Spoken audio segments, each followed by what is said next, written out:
1983년 2월 8일 도쿄. 눈 내리는 아침, 오쿠라 호텔. 74세 노인이 전화기를 들었습니다.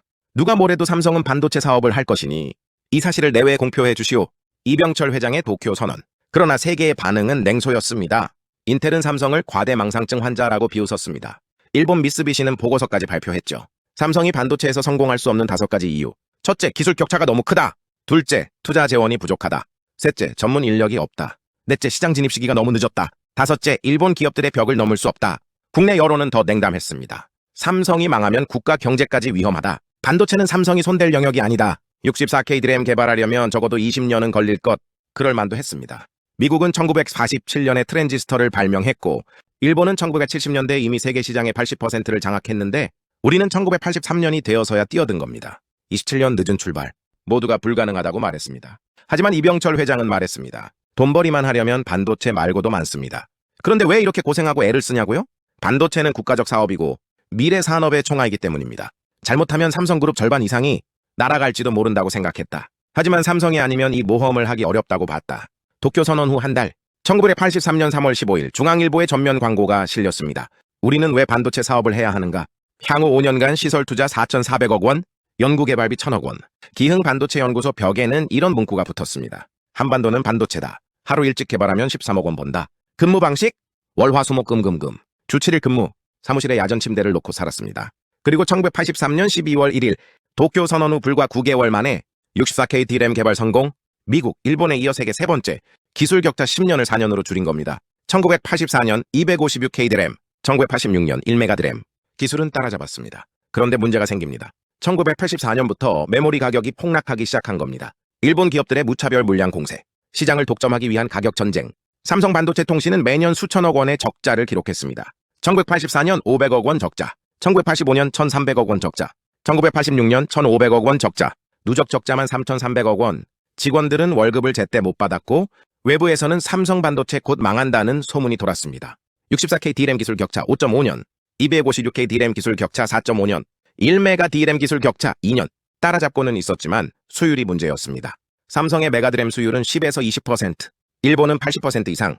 같은 장비를 써도 결과가 달랐습니다. 일본은 여전히 세계 시장의 80%를 장악하고 있었고 우리는 그저 따라가기에 급급했습니다. 그런데 1985년 9월 운명이 바뀝니다. 플라자 합의, 미국, 영국, 프랑스, 독일, 일본이 모여 달러 가치를 낮추고 엔화 가치를 높이기로 합의한 겁니다. 엔화가 급등했습니다. 1년 만에 2배. 일본 반도체 업체들의 가격 경쟁력이 무너지기 시작했죠. 삼성은 이 순간을 놓치지 않았습니다. 다른 업체들이 불황의 투자를 줄일 때 삼성은 오히려 투자를 늘렸습니다. 이른바 역발상 경영, 시장이 나쁠 때 투자하고 시장이 좋을 때 수확한다. 1991년부터 1992년 불황기, 총 1조 2,500억 원 신규 라인 투자.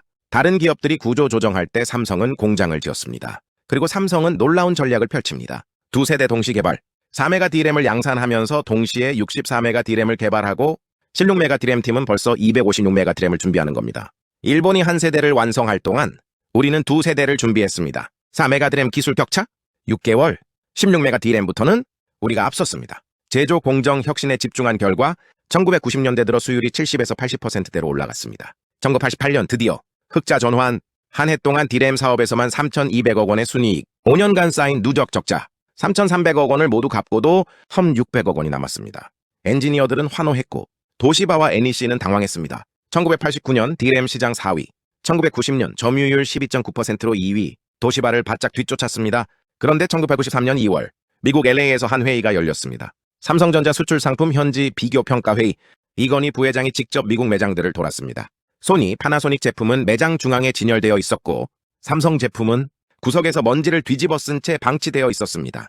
이건희 부회장은 분노했습니다. 삼성은 자기 자신의 못난 점을 알지 못한다. 이대로 가다간 망할지도 모른다는 위기를 온몸으로 느끼고 있다. 그리고 얼마 후 1993년 6월 4일 후쿠다 다미오, 일본 교세라 출신 디자이너, 당시 삼성전자 정보통신부문 디자인 고문이었던 그가 보고서를 올렸습니다. 56페이지. 제목은 없었지만 내용은 충격이었습니다. 삼성은 일본 기업 베끼기에 급급하다. 자기들이 제일이라는 자만에 빠져 창조적인 도전을 하지 않고 있다. 생산 현장에 나사가 굴러다녀도 줍는 사람이 없는 조직이 삼성전자고 3만 명이 만들고 6천 명이 고치러 다니는 비효율, 낭비적인 집단인 무감각한 회사. 이건희 부회장은 프랑크푸르트로 가는 비행기 안에서 그 보고서를 읽었습니다. 그리고 또 읽었습니다. 도착 후 삼성 사내방송 비디오를 봤습니다. 세탁기 조립 과정, 덮개 여다리 부분이 규격에 안 맞자 근로자가 칼로 덮개를 깎아내는 장면, 그리고 대충 조립하는 모습. 이건희 부회장은 경로했습니다. 1993년 6월 7일 독일 프랑크푸르트 캠핀스키 호텔 임원 200여 명이 모였습니다. 그리고 이건희 부회장이 입을 열었습니다. 삼성은 이제 양 위주의 의식, 체질, 제도, 관행에서 벗어나 질 위주로 철저히 변해야 한다. 결국 내가 변해야 한다. 바꾸려면 철저히 바꿔라. 그리고 그 유명한 말이 나왔습니다. 극단적으로 얘기해 농담이 아니야. 마누라 자식 빼고 다 바꿔라. 프랑크푸르트 선언, 삼성 신경영의 시작이었습니다. 그리고 1992년 9월로 돌아갑니다. 삼성전자가 세계 최초로 63메가 D램 개발에 성공합니다. 일본보다 6개월 빨랐습니다. 같은 해 12월 D램 시장 점유율 14.5%로 1위 달성, 진출 10년 만에 일본의 도시바를 제치고 정상에 올랐습니다. 누가 예상이나 했을까요?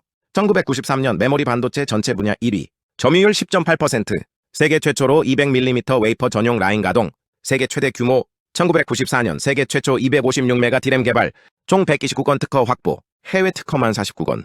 이날 삼성은 구한말 태극기를 실은 전면 광고를 신문에 냈습니다. 한민족 계제패, 삼성 이건희 부회장의 말이 화제가 됐습니다. 이제 한국과 일본의 관계는 구한말 이전에 평등한 상태로 돌아갔다. 그런데 1995년 3월 9일 삼성전자 구미사업장 운동장에 임직원들이 모였습니다. 그 앞에 휴대폰 15만 대가 쌓여 있었습니다. 가치로 따지면 150억 원, 불량률이 11.8%까지 올라간 애니콜. 고객 불만이 폭주했습니다. 이건희 회장이 지시했습니다. 시중에 나간 휴대폰을 모두 회수해 공장 사람들이 보는 앞에서 태워라. 직원들은 품질 확보 머리띠를 착용하고 망치로 휴대폰을 부셨습니다. 그리고 불에 태웠습니다. 애니콜 화형식, 양에서 진로의 전환, 그 상징적 사건이었습니다. 1996년 1기가 D램, 세계 최초. 1999년 256메가 모바일 D램, 세계 최초. 2001년 4기가 D램, 세계 최초. 업계 최초 300mm 웨이퍼 양산 시작, 생산량 2.5배 증가, 원가 대폭 절감. 2004년 8기가 D램, 세계 최초. 매번 세계 최초였습니다. 일본은 1999년 NEC와 히타치가 합병해 엘피다 메모리를 만듭니다. 엘피다, 그리스어로 희망의 정령. 이름이 희망이었던 이유는 이미 희망이 사라졌기 때문입니다. 2012년 엘피다는 파산했고 2013년 미국 마이크론에 인수됩니다.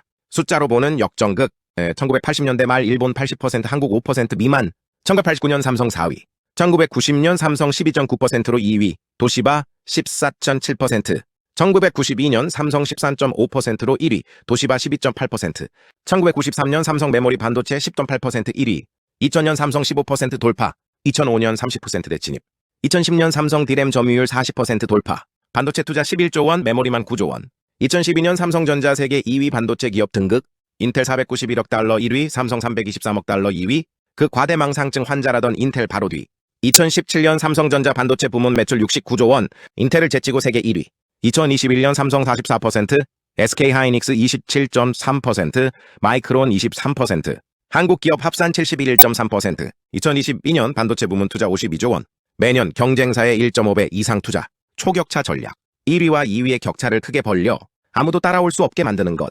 현재 2026년 삼성전자와 SK하이닉스 두 한국 기업이 세계 메모리 반도체 시장의 70%를 장악하고 있습니다.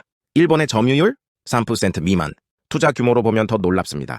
1983년 도쿄 선언 5년간 시설 투자 4,400억 원, 1991년에서 1992년 불황기 1조 2,500억 원, 1993년 200mm 웨이퍼 라인 세계 최대 규모, 2001년 300mm 웨이퍼 업계 최초, 2010년 11조 원, 2022년 52조 원, 40년간 누적 투자, 수백조 원, 불황일 때 투자하고 호황일 때 수확한다. 역발상의 승리였습니다. 과대망상증 환자, 성공할 수 없는 5가지 이유, 20년은 걸릴 것, 그 모든 조롱을 10년 만에 뒤집었습니다. 불가능하다던 도전을 세계 1위로 만들었고 형편없다던 평가를 30년 연속 1위로 증명했습니다. 이게 바로 한국 기업의 DNA입니다.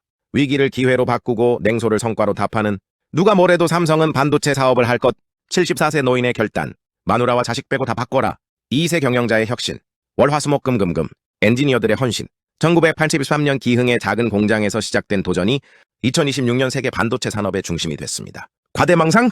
아니었습니다. 그건 비전이었습니다. 27년 늦은 출발을 10년 만에 따라잡고 20년 만에 압도했습니다.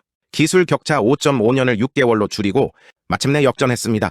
수율 10%를 80%로 끌어올렸습니다. 적자 3,300억을 흑자로 바꾸고 점유율 5%를 70%로 만들었습니다. 불가능을 가능으로, 조롱을 승리로. 이게 한국의 저력입니다. 다음엔 어떤 불가능을 가능으로 만들까요? AI 시대, GBM CXL 다음 세대 메모리. 새로운 도전이 시작됐습니다. 그리고 우리는 압니다. 한국 기업은 위기에서 더 강해진다는 것을 1983년 2월 8일 도쿄에서 시작된 꿈. 2026년 그 꿈은 현실이 됐습니다. 과대망상이 아니었습니다. 그건 비전이었습니다.